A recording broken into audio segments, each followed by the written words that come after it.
بسم الله والحمد لله والصلاة والسلام على رسول الله. So last time we were talking about that Allah Ta'ala is the creator of everything, whether the deeds that are manifested to others, the outward deeds, or the inward deeds such as thoughts and intentions. He said it was not created by anything other than Allah, be it nature or cause, Allah. We will explain, inshallah, what do we mean here by nature and what is meant by Allah. He said nature is defined as the normal characteristics that Allah made entities characterized with, such as the nature of fire is burning. Notice we say that the nature of fire is burning. Usually when you put something in fire, usually it burns. This is the nature of it, but it does not create the burning. The creator of the burning, if the burning happens, is Allah Ta'ala. So nature then is the normal characteristic that Allah made entities characterized with, such as the nature of fire is burning. Usually when we use a knife, it cuts. This is the nature of it. And he said, illah is a cause that necessitates the existence of its effect if present, and necessitates the non-existence of its effect if absent, like the movement of a finger with a ring is the cause for the movement of the ring. So if someone has, for example, a ring in his finger and he moves his hand, this movement of the hand then is the cause, it necessitates the movement of the ring in one's finger. Okay? So here, this term that is used is illah. I will repeat, it is a cause that necessitates the existence of its effect if present, and necessitates the non-existence of its effect if absent. So if the hand moves, the ring that is on the hand moves along with it. If the hand is not moving, the ring is not moving either. Okay? He said, rather, things come into existence by Allah's eternal will, power, with his destining and eternal knowledge, as signified by the saying of Allah Ta'ala in Surah Al-Furqan, وَخَلَقَ كُلَّ شَيْءٍ. So then we said nature does not create. Allah does not create. The creator is Allah Ta'ala. We for sure do not create any of our actions. So the creator is Allah Ta'ala. When we say Allah Ta'ala creates, we mean he brings things from non-existence into existence. Okay?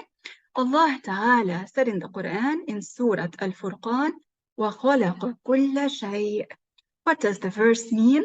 It means Allah created everything. Everything here includes deeds and actions. Both are included. Allah is the creator of all entities and the deeds and the actions. He created us and our doings as well. And we mentioned last time, and we gave proof that we do not create our actions. We said that the person who has a physical challenge, a physical handicap, who, for example, is not able to stand up, this is proof that he cannot create the movement of standing up. Usually people would like to be able to stand up and walk, but those who are not able to do that, they cannot do that if Allah Ta'ala does not create that action of standing up and moving in them. They are not able to do that. So this is proof that they do not create their action. Creating in the said meaning, that is bringing from non-existence into existence, is attributed to none but Allah. So we do not tell anybody to create in this meaning, in the meaning of bringing from non-existence into existence. For a creation cannot do that. Something that is created cannot create. Okay? Allah Ta'ala said in Surah Fatir, هل من خالق غير الله. The verse means no one is the creator except Allah. And there's also another verse in Surah Al-Safat. Allah Ta'ala said, وَاللَّهُ خَلَقَكُمْ وَمَا تَعْمَلُونَ. The verse means Allah created you and what you do and your doings. So all these are proof from the Quran that Allah Ta'ala is the only creator. He is the one who brings things from non-existence into existence. Now, this matter, dear brothers and sisters, is also among the fundamentals of the belief. So we are emphasizing this. And as mentioned last time, that the Shaykh, may Allah Ta'ala have mercy upon him, at times he mentions specific names of people who deviated from the creed of Ahlus Sunnah wal Jama'ah, or he might mention specific groups who did that in order to warn from them. And in a moment you will see that he mentioned a group called Al-Mu'tazilah. Now you might wonder, do these groups still exist nowadays? Yes, there are some people nowadays who hold a belief contrary to what we just mentioned. And we will talk about that. Even though they might not refer to themselves as Mu'tazilah, yet they hold this belief. That is, they believe that the slave can create. And as you just noticed, and you know and believe, that this contradicts the Quran. For the Quran teaches that the only creator is Allah Ta'ala. So if a person claims that he can create with the meaning of bringing from non-existence into existence, this person then belied the Quran. This person contradicted the basics of the Muslim belief. And by that, this person would not be a Muslim. When we say these matters are among the fundamentals of the belief, this means every Muslim has them. If the person does not believe in them or doubts in them, this person would not be a believer. We're talking here about matters that pertain to the basics of the belief. So he said, the Mu'tazilah, this is a group, they disagreed on this issue and said that the slave creates his own voluntary acts. And Muslims deemed them non-Muslims for this. This means the Muslim scholars deemed the Mu'tazilah as blasphemers for this belief, as kuffar, as non-Muslims. Even if they only say that the slave creates the voluntary deeds and not the involuntary. Still, because the Muslim believes that Allah Ta'ala creates both the voluntary and the involuntary. Voluntary deeds, like for example, me moving my hand now. Involuntary, like as we said in our previous lesson, how sometimes when the person feels strong cold, his body might shake, might shiver, and this happens usually involuntary. Okay, so Allah Ta'ala is the creator of both the voluntary deeds and the involuntary ones. This group, the Mu'tazilah, they deviated from the belief of Ahlus Sunnah in several matters. This is one of those matters which they contradicted Muslims in. They said that the slave creates his own voluntary deeds, and this is, as we said, a clear blasphemous belief. Now, today there are some people who hold this belief, and unfortunately, they are spreading it also on social media, in their authoring of books, etc. So be warned from these people. Be cautious. Of course, you do not follow these claims that they have, and definitely warn others against them. Now, I will mention a name of a person who happens to be very active on social media nowadays, and he has many followers. But brothers and sisters, even if the person has many followers, this is not a sign that the person is on the right track, that this person has the right belief. This is not a sign for that. SubhanAllah, there are many non-Muslims who have millions and millions of followers. This is not the indication, it is not an indicator that this person has the correct belief. So this person is called Muhammad Ratib al-Nabulsi, in case you heard about him. He is famous on social media and he holds this creed of the Mu'tazila and he is spreading it.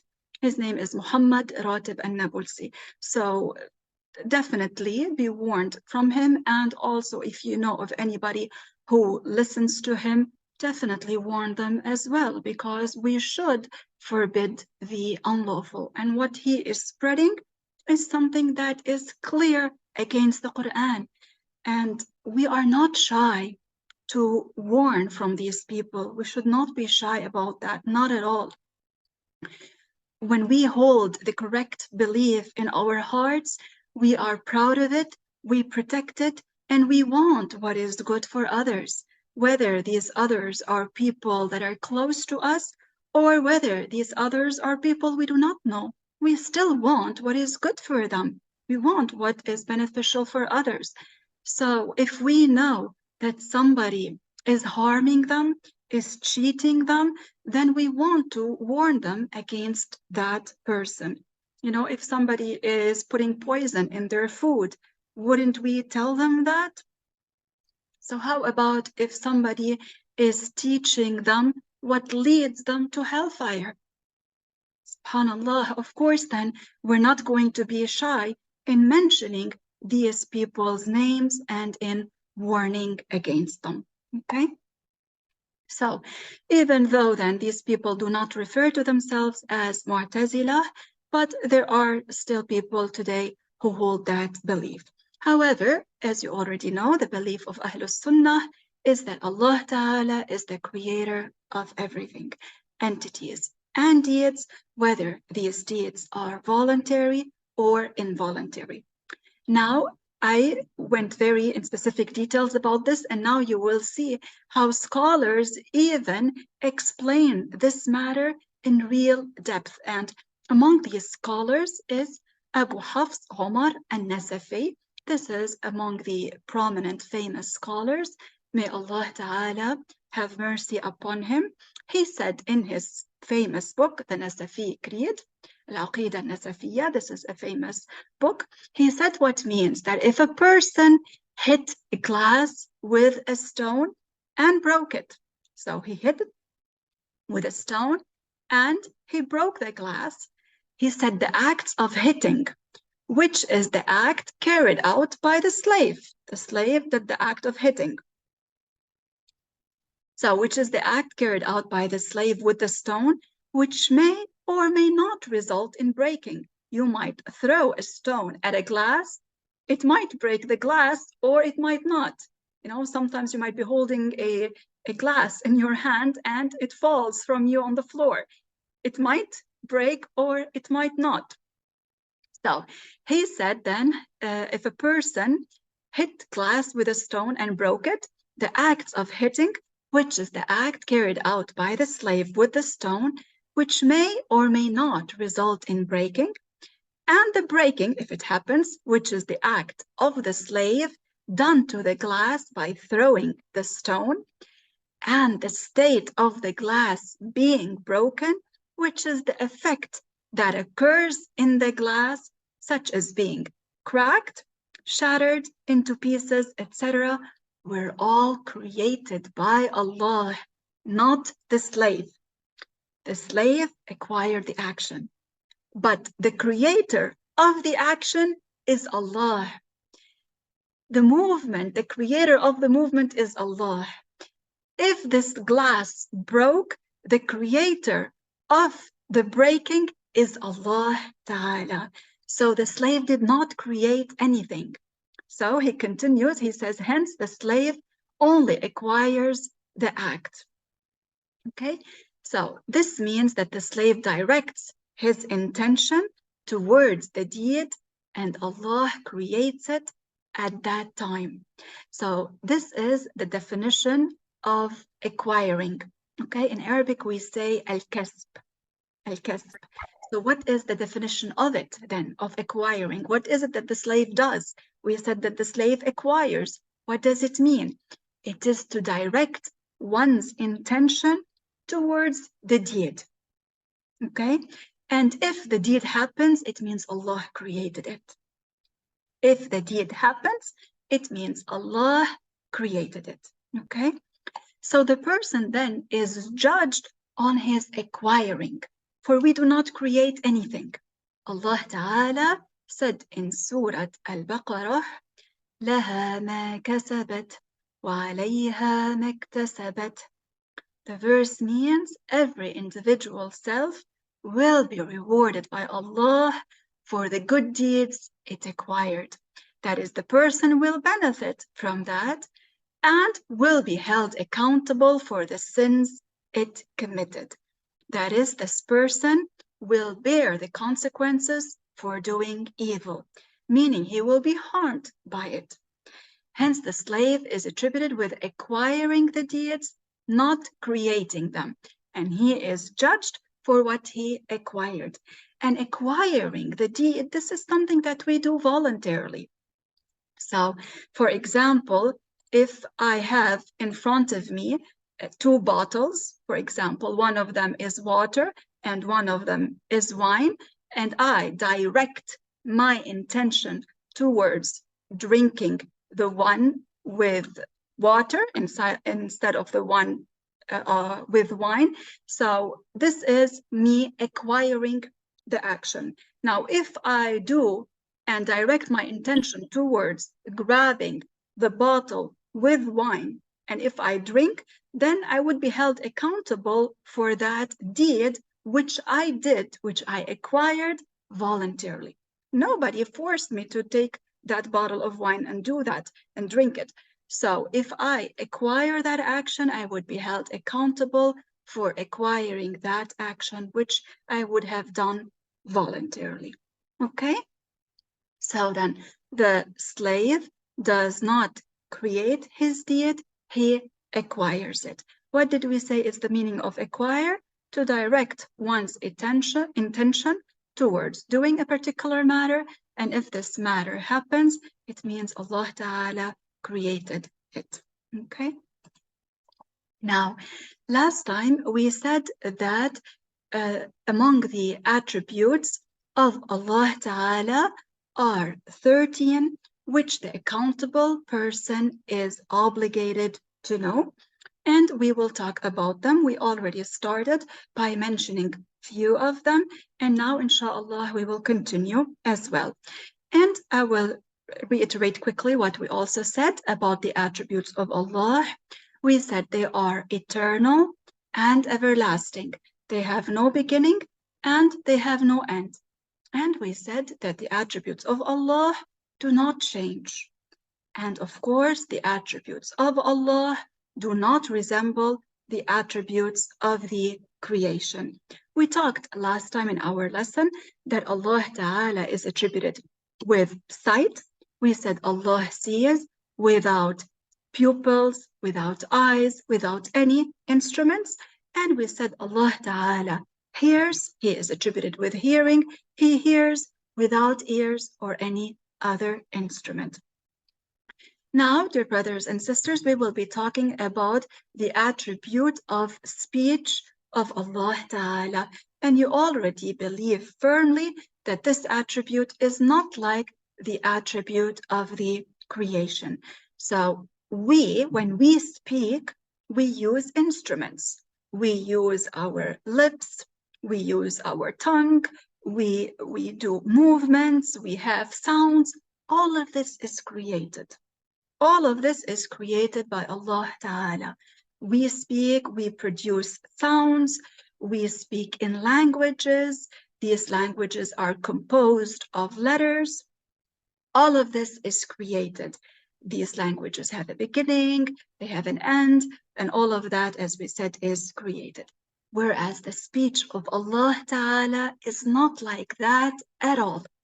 The speech of Allah is all of His attributes. It has no beginning, it has no end, it is not in a language, it is not with a sound, it is not with letters, it is not with instruments or lips or mouth. For Allah Ta'ala does not have any of these for sure.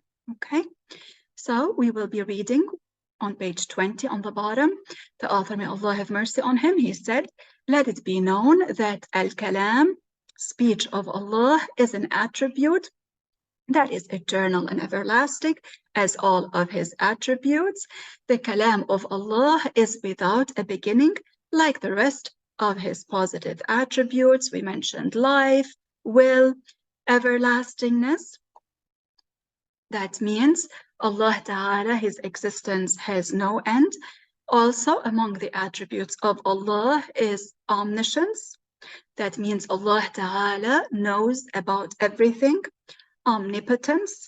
This means Allah Ta'ala is attributed with power. Allah has power over everything. Hearing. We already talked about the attribute of hearing and the attribute of sight.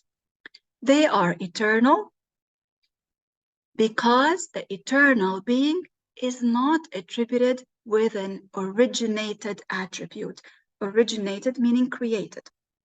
So Allah Ta'ala, His being is eternal and everlasting. So for sure, His attributes are eternal and everlasting.